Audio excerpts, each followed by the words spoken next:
बंद कर।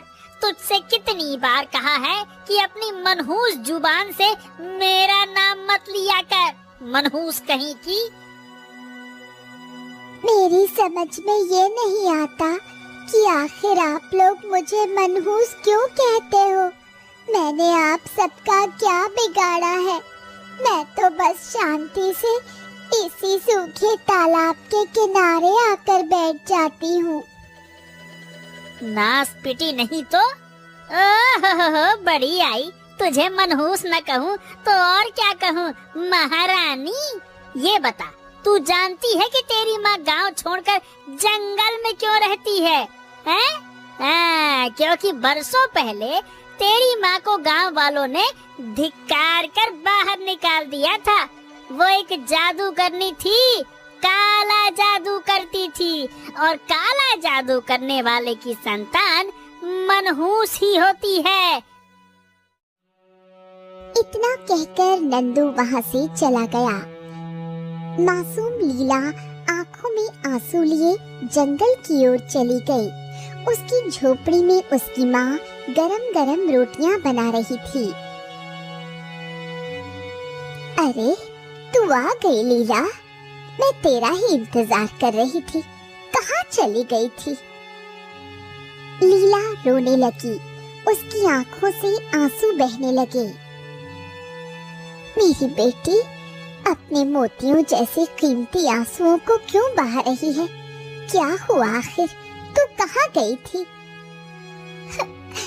हमेशा की तरह मैं गांव की सीमा के पास सूखे तालाब के किनारे गई थी और नंदू भैया ने मुझे मनहूस कहा और आपको भी बुरा भला बोला। बेटिया, आखिर तुम सूखे तालाब के किनारे जाती ही क्यों हो? उसमें तो पानी भी नहीं है। माँ, न जाने क्यों मुझे ऐसा लगता है जैसे उस सूखे तालाब से मेरा जन्म जन्म का रिश्ता है, जैसे वहाँ पर मेरा कोई अपना है। लीला की बात सुनकर उसकी माँ चौंक गई और गहरी सोच में डूब गई। ऐसा तेरा वहम है, अब वहाँ मत जाना। मैंने तुझसे कितनी बार कहा है, जो शांति जंगल में मिलती है वो गांव में नहीं मिलती। गांव में इंसान रहते हैं जो बहुत स्वार्थी होते हैं। जा, तू बाहर जा, मैं तेरे लिए खाना बनाती हूँ। तेरी पसंद की सब्जी बनाई है। मासूम लीला सब कुछ भूल गई और हाथ मुंह धोकर बैठ गई। उसकी माँ ने उसे अपने हाथों से खाना खिलाया।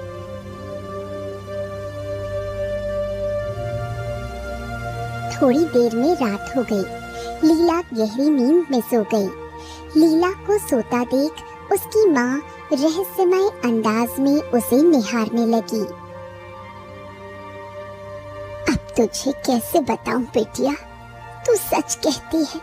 तेरा वास्तव में उस सूखे तालाब से बहुत गहरा रिश्ता है। तुझे पता है, तुझे वहाँ रोज रोज तेरी नियति खींच कर ले जाती है और भविष्य में एक दिन ऐसा आएगा जब तुझे चुनाव करना होगा। बस मुझे इसी बात का डर है, क्योंकि मैं नहीं जानती कि तेरा चुनाव क्या होगा।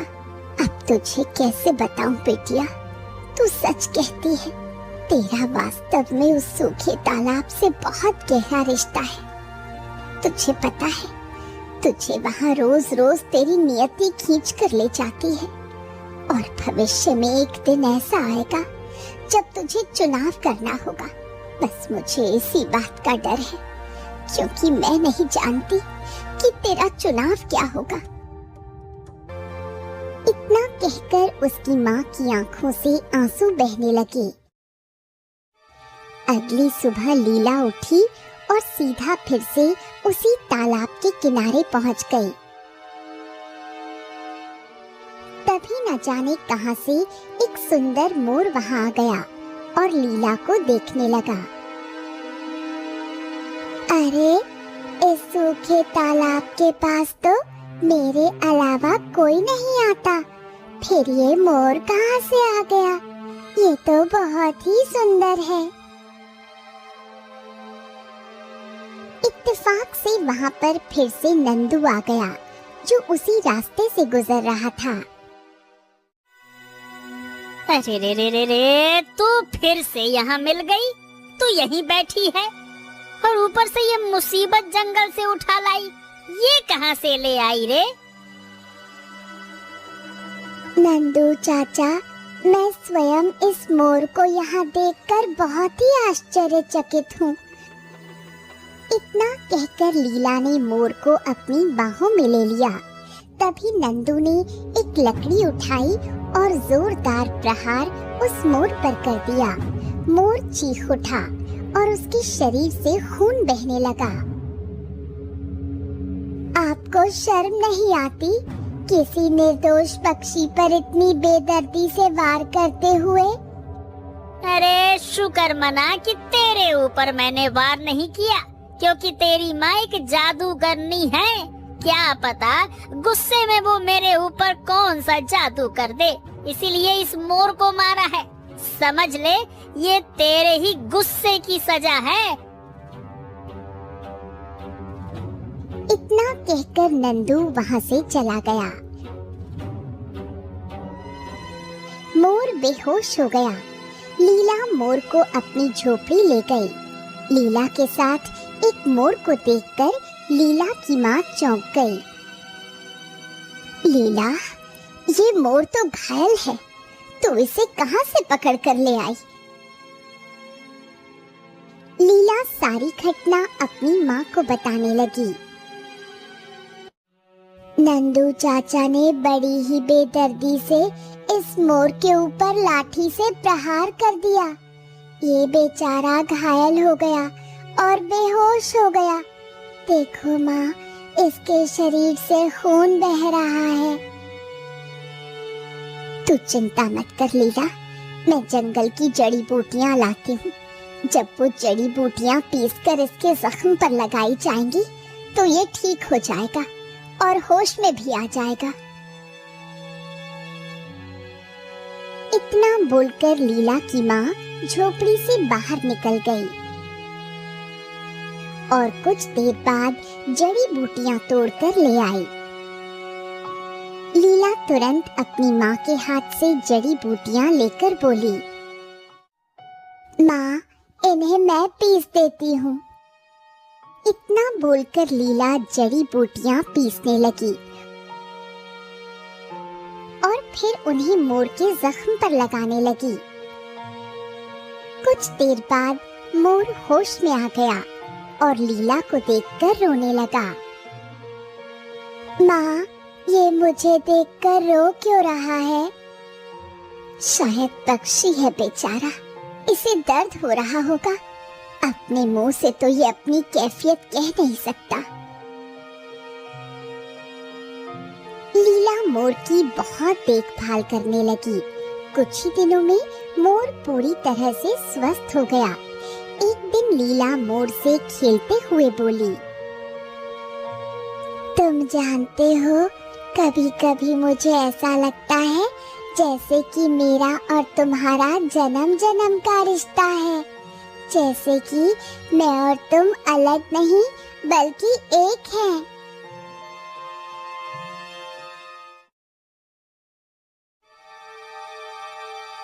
लीला, रात हो गई, अब तुम सो जाओ। लीला अपनी माँ की बात सुनकर सो गई।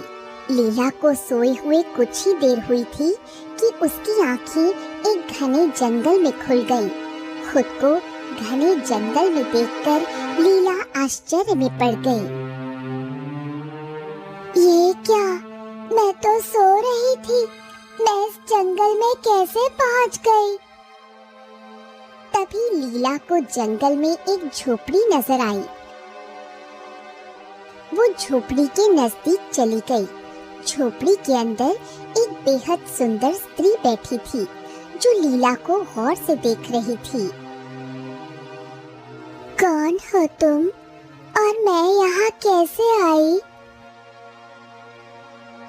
उस सुंदर स्त्री की आंखों में अचानक आंसू आ गए। मेरा नाम अनुराधा है लीला, मैं कोई और नहीं बल्कि तुम्हारी सगी माँ हूँ। मुझे ढूंढो लीला, मुझे ढूंढो। तभी अचानक लीला की आँख खुल गई। लीला की माँ उसे जगा रही थी। आखिर तुम्हें क्या हुआ था?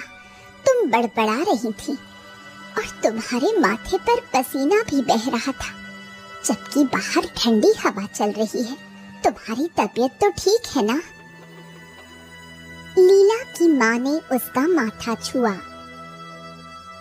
तबीयत तो तुम्हारी बिल्कुल सही है। लीला एक ही सांस में अपनी माँ को अपने सपने के बारे में बताने लगी। माँ, ऐसा लग रहा था जैसे वो सपना नहीं बल्कि हकीकत हो। वो औरत जो अपना नाम अनुराधा बता रही थी, कह रही थी कि वो मेरी माँ है। ये सुनकर लीला की माँ चौंक गई। बिटिया, सपने तो सपने होते हैं, अपने सपनों पर ध्यान मत दे। तभी वहाँ पर मोर आ गया और लीला को देखने लगा। चलो हम दोनों बाहर खेलते हैं। लीला मोर के साथ बाहर खेलने लगी। थोड़ी ही देर में वो अपने सपने को भूल गई, लेकिन उस दिन के बाद से लीला को वो सपना बार बार आने लगा। एक दिन लीला थक हार कर अपनी माँ से बोली,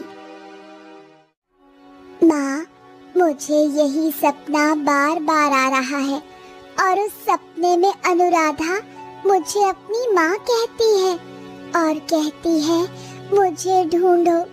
मुझे लगता है कि वो वास्तव में जंगल की गहराई में मौजूद है। लीला की माँ गहरी चिंता में डूब गई। नहीं लीला, जंगल की गहराई में जाना सही नहीं है। जो वहाँ भटक जाते हैं वो कभी वापस नहीं आते। बेहतर होगा कि तुम अपने सपने को भूलने का प्रयास करो। जब तुम सपने को भूलने की कोशिश करोगी तो वो सपना तुम्हें आना बंद हो जाएगा। इतना कहकर लीला की माँ अपने काम में लग गई। लीला गुस्से में पैर पटकती हुई अपनी झोपड़ी के बाहर आ गई, जहाँ पर मोर उसे देख रहा था। माँ मेरी बातों को गंभीरता से ले ही नहीं रही। मैं कब से कह रही हूँ कि एक ही सपना मुझे बार बार आ रहा है। क्या ऐसा सपना कभी झूठ हो सकता है? तभी मोर इंसानी आवाज में बोला, तुम्हारा सपना सत्य है लीला। तुम्हें अपने सपनों के अर्थ का पता लगाना होगा और सच्चाई तक पहुंचना होगा। तुम नहीं जानती कि तुम्हारे इस कदम से 2 लोग जो वर्षों से श्रापित हैं, वो श्राप से मुक्त हो सकते हैं। ये सुनकर लीला चौंक गई और डरती हुई बोली, तुम तो मोर हो, फिर तुम इंसानी आवाज में बात कैसे कर सकते हो? हाँ, मैं इस समय मोर हूँ, लेकिन मैं एक श्रापित मोर हूँ। मैं हमेशा से मोर नहीं था, बल्कि एक मनुष्य था। क्या कहूँ, मेरी ही भूल के कारण मुझे मोर में परिवर्तित होना पड़ा। अगर तुम्हें सच जानना है तो उस सपने में जो सुंदर स्त्री है, जिसका नाम अनुराधा है, जो तुम्हें दिखाई देती है और जो खुद को तुम्हारी माँ बताती है, वो कहाँ रहती है मैं जानता हूँ। अगर तुम मुझ पर भरोसा करती हो तो चलो, मेरे साथ चलो। मैं अपनी माँ से पूछे बगैर कोई काम नहीं करती। पहले मैं अपनी माँ से पूछूंगी। मोर के कुछ कहने से पहले ही लीला तेजी से अपनी माँ के पास चली गई। उसने सारी घटना अपनी माँ को बताई। लीला की माँ ये सब सुनकर चौंक गई और लीला के साथ बाहर जाकर मोर से गुस्से में बोली, कौन हो तुम?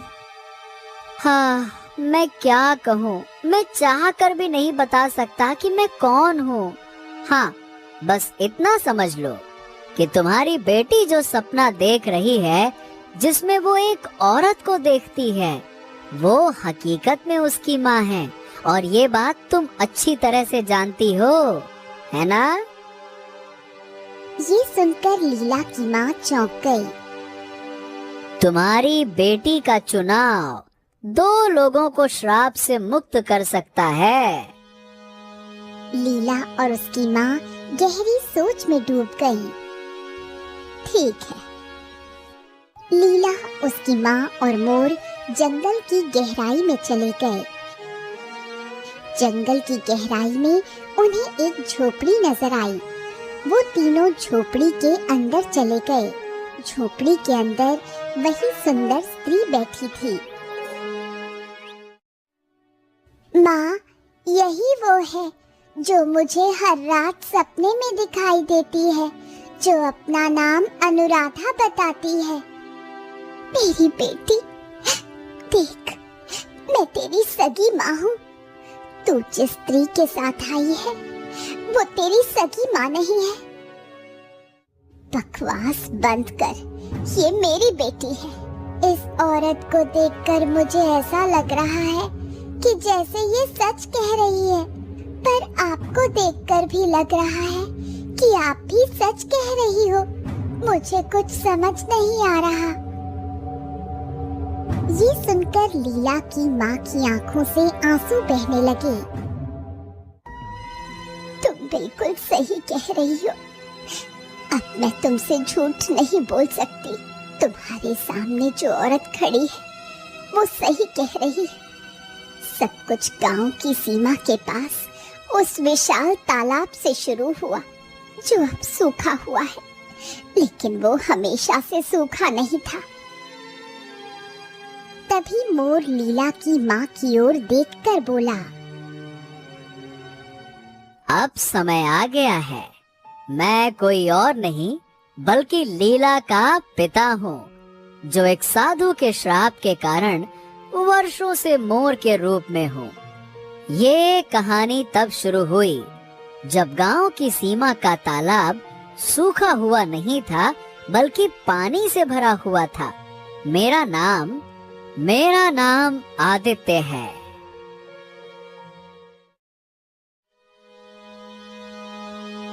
एक मछुआरा था। रोज की तरह वो अपना जाल लेकर तालाब के पास खड़ा हुआ था कि तभी उसके कानों में पीछे से किसी सुंदर स्त्री की आवाज पड़ी। तुम्हें रोज तालाब में मछलियाँ पकड़ते हुए देखती हूँ। तुम मुझे अच्छे लगते हो। आदित्य ने पीछे मुड़कर देखा तो एक सुंदर स्त्री उसके पीछे खड़ी थी। कौन हो तुम? मेरा नाम अनुराधा है और मैं एक जल परी हूँ। ये सुनकर आदित्य चौंक गया। हाँ, ये तो सच है कि तुम इस गांव की तो नहीं लगती, पर ये सच नहीं हो सकता कि तुम जल परी हो। क्या मजाक कर रही हो? मैंने सुना है कि जल परी का आधा शरीर मछली का और आधा शरीर मनुष्य जैसा होता है। देखो तो सही, तुम्हारा तो पूरा शरीर स्त्री के जैसा है। कुछ भी कहती हो। तुमने सच सुना है, लेकिन ये तब होता है जब हम जलपरियां तालाब के अंदर होती हैं। मैं इस समय तालाब के बाहर हूँ।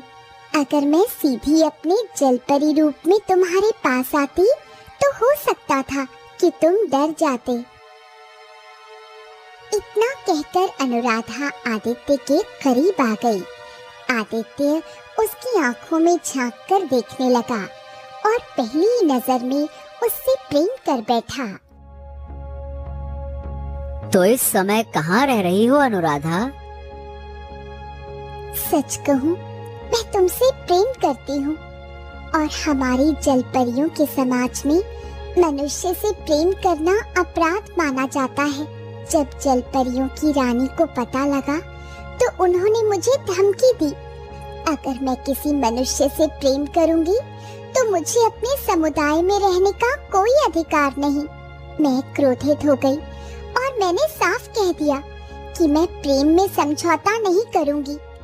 मैं तुम्हारी खातिर अपना जल परियों का समाज छोड़ने को तैयार हूँ और तालाब से बाहर आ गई।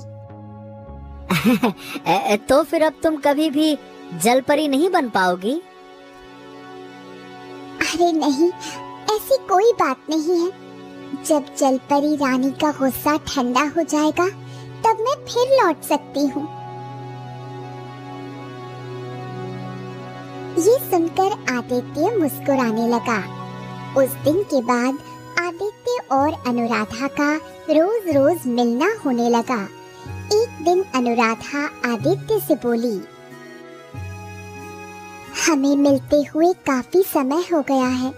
अब मुझे बताओ, विवाह कब करोगे? अनुराधा, विवाह तो मैं भी तुमसे करूंगा, रुक जाओ। इतना कहकर आदित्य ने अनुराधा की मांग में सिंदूर भर दिया। आदित्य और अनुराधा का जीवन हंसी खुशी प्रेम में बीतने लगा।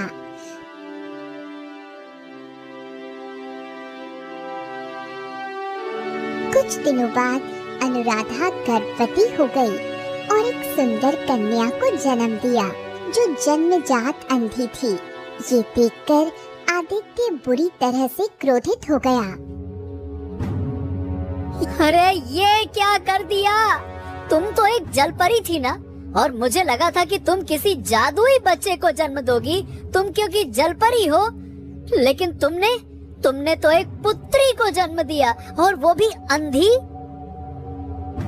आदित्य के मुंह से ये सुनकर अनुराधा बुरी तरह से क्रोधित हो गई। तुम तो ऐसे बोल रहे हो जैसे ये मेरे बस में था। सच बताऊं तो मुझे भी उम्मीद नहीं थी कि मैं एक पुत्री को जन्म दूंगी, और वो भी अंधी। देखो, सीधी बात है, मैं इस अंधी पुत्री को नहीं अपना सकता। मैं नहीं मानता कि ये मेरी औलाद है। जाओ, जो करना है करो। तुम चिंता मत करो, मैं एक जल परी हूँ। जल परी रानी का गुस्सा अब तक शांत हो गया होगा। मैं अपनी पुत्री को अपनी दुनिया में ले जाऊंगी और जलपरी रानी की चमत्कारी शक्ति से उसकी आंखें ठीक करा दूंगी। आदित्य अनुराधा की बात से सहमत हो गया और अनुराधा को लेकर गांव के उस तालाब पर चला गया जो सीमा पर स्थित था। लेकिन वहां जाकर आदित्य का इरादा बदल गया। देखो, मुझे माफ करना अनुराधा। अगर इसकी आंखें ठीक भी हो जाएं, तो भी मैं इसे अपना नहीं सकता, क्योंकि मैं एक पुत्र चाहता था, पुत्री नहीं। ये सुनकर अनुराधा गहरी सोच में डूब गई और गुस्से से बोली, जब तुम इसे अपनाओगे ही नहीं, तो फिर मैं इसे अपनी दुनिया में ले जाकर क्या करूंगी? तो फिर बताओ, लड़की का क्या करना है? अरे क्या करना है का क्या मतलब है? एक काम करते हैं, इसे इसी तालाब के किनारे छोड़ देते हैं। अगले दिन गांव का कोई न कोई आदमी इसे उठा ले जाएगा। ये बच्ची कहीं और परवरिश पाती रहेगी, पल जाएगी, बड़ी हो जाएगी, हमारी चिंता दूर हो जाएगी बस। इत्तेफाक से ये पूरी घटना दूर खड़ा एक साधु देख रहा था। वो दोनों के करीब आ गया और गुस्से में बोला, तुम दोनों इंसानियत के नाम पे कलंक हो, कलंक। साधु जल परी को देखकर बोला, ये तेरी ही पुत्री है और तुझे इसका जरा सा भी मोह नहीं है? वाह वाह वाह, कैसी माँ है तू। बड़ी विचित्र बात है, तुझे मनुष्य से प्रेम हो गया, लेकिन मनुष्य की संतान से प्रेम नहीं हो पाया। फिर वो आदित्य से बोला, और तुझे इस जल परी की सुंदरता से तो प्रेम हो गया, लेकिन इसकी पुत्री से प्रेम नहीं हुआ, और केवल इसलिए क्योंकि वो अंधी है, और केवल इसलिए क्योंकि वो पुत्री है। वाह वाह वाह वाह, कैसे नीच हो तुम दोनों ने घोर पाप किया है और तुम्हें इसकी सजा मिलेगी। इतना कहकर साधु जल परी की ओर देखकर बोला, मैं जानता हूँ कि इस तालाब का द्वार जल परियों के संसार में खुलता है, लेकिन अब तू अपने संसार में कभी वापस नहीं जा पाएगी। तू हमेशा जंगलों में भटकती रहेगी।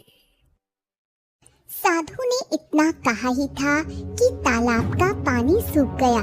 ये देखकर अनुराधा चौंक गई और रोती हुई बोली, मुझे क्षमा कर दो साधु महाराज। नहीं नहीं नहीं नहीं नहीं नहीं, तेरी क्षमा तभी संभव हो सकती है जब तेरे मन में तेरी पुत्री के लिए ममता उपजेगी, जैसे कि एक माँ के मन में होनी चाहिए। और तू तो मनुष्य होकर भी इतना घिनौना अपराध कर रहा था। तुझे मनुष्य रहने का कोई अधिकार नहीं। साधु की आंखों से रंग बिरंगी किरणें निकलीं और आदित्य एक मोर में परिवर्तित हो गया। साधु दोनों को देखता रहा। अगले ही पल अनुराधा और मोर बन चुका आदित्य वहां से गायब हो गए।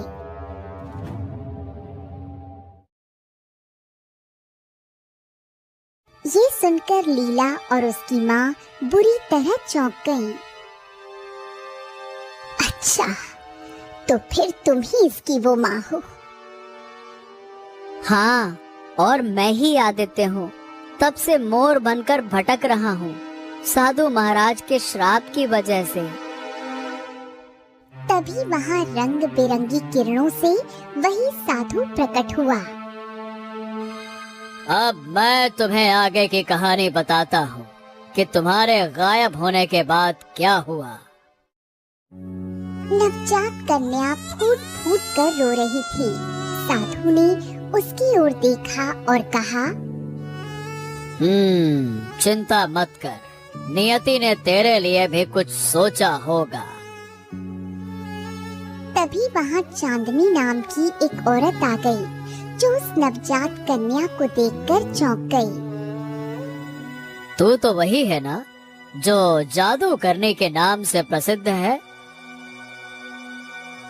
हाँ, लेकिन ये नवजात कन्या किसकी है? अब समझ ले कि इस नवजात कन्या के अंधे होने और केवल लड़की होने के कारण इसके माता पिता ने इसे त्याग दिया। चांदनी ने नवजात कन्या को गौर से देखा और उसे गोद में उठा लिया। मुझे नहीं पता क्यों, पर इसे देखकर मेरे मन में ममता उमड़ आई है।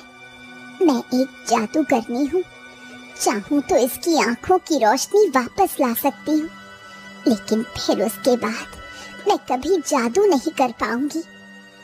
इतना कहकर चांदनी ने अपनी आंखें बंद की और उसकी आंखों से रंग बिरंगी किरणें निकलीं, जो नवजात कन्या की आंखों में समा गईं। कुछ ही देर में नवजात कन्या को दिखाई देने लगा।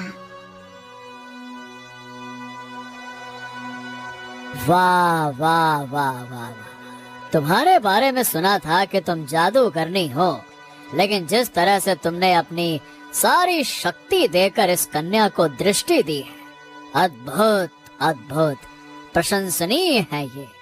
सुनो, यही बच्चे तुम्हारी असली संतान है। जो मनुष्य दूसरे मनुष्य के काम आए, वही असली मनुष्य है। याद रखना, एक दिन ऐसा भी आएगा जब इस पुत्री को चुनाव करना होगा। इसके सामने एक ओर इसके असली माता पिता होंगे और दूसरी ओर तुम। वो एक परीक्षा होगी। अनुराधा रोती हुई बोली, मेरी बेटी, अब मुझे अपनी भूल का एहसास हो रहा है। मैंने तेरे साथ कितना गलत किया। और मुझे भी, मुझे क्षमा कर दो बेटा, क्षमा कर दो। तभी रंग बिरंगी किरणों से आदित्य फिर से मानव रूप में आ गया। अब तुम दोनों श्राप से मुक्त हो चुके हो और तुम जब चाहो अपने जल परियों के संसार में वापस जा सकती हो। जो तालाब सूख गया था वो फिर से भर चुका है। लीला आदित्य और अनुराधा की ओर देखती है। मैं तुम दोनों को ही नहीं जानती। मेरी आंखें जब खोली तब से मैंने जिसे देखा वो मेरी माँ है। यही मेरी असली माँ है।